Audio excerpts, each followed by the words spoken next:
এই মেয়েটা যে বাচ্চাদের মতো টিকটকে ডান্স করছে সে Alissa Zinga. She is a master manipulator. ২৩ বছরের এই মেয়েটা প্রিটেন্ড করে তার বয়স ১৪ বছর। আপনি কি জানেন সে এটা কেন করে?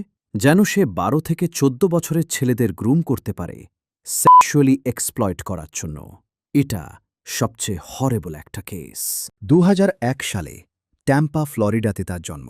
সেদিনে বেকারিতে জব করে আর রাতে ১২ থেকে ১৪ বছরের ছেলেদের সঙ্গে স্ন্যাপচ্যাটে কথা বলে সে তার পরিচয় হিসেবে বলে সে ১৪ বছরের হোম স্কুল গার্ল।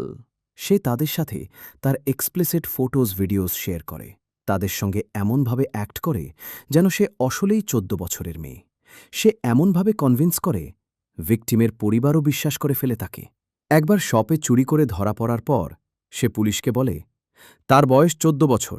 তারাও তার কথা বিশ্বাস করে ফেলে। At least 5 victims she raped and sexually exploited were identified.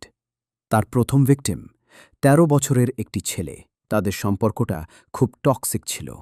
রেগে গেলে সে অ্যাগ্রেসিভ হয়ে উঠত, ঝগড়া করত, আর হাই স্কুলের ছেলেদের দিয়ে তাকে মারার হুমকি দিত।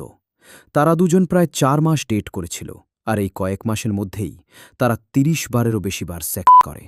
ব্রেকআপের পর রিভেঞ্জ নেওয়ার জন্য তার নতুন জিএফের প্রাইভেট ভিডিও লিক করে স্কুলে ভাইরাল করে দেয়।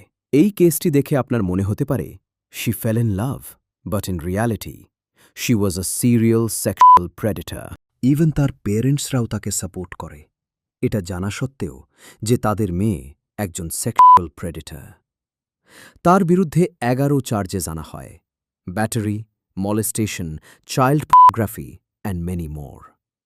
তার নেক্সট ট্রায়াল মে ২০২৬। আপনার মতে এই কোর্ট ট্রায়ালের আউটকাম কী হতে পারে? কমেন্ট করুন।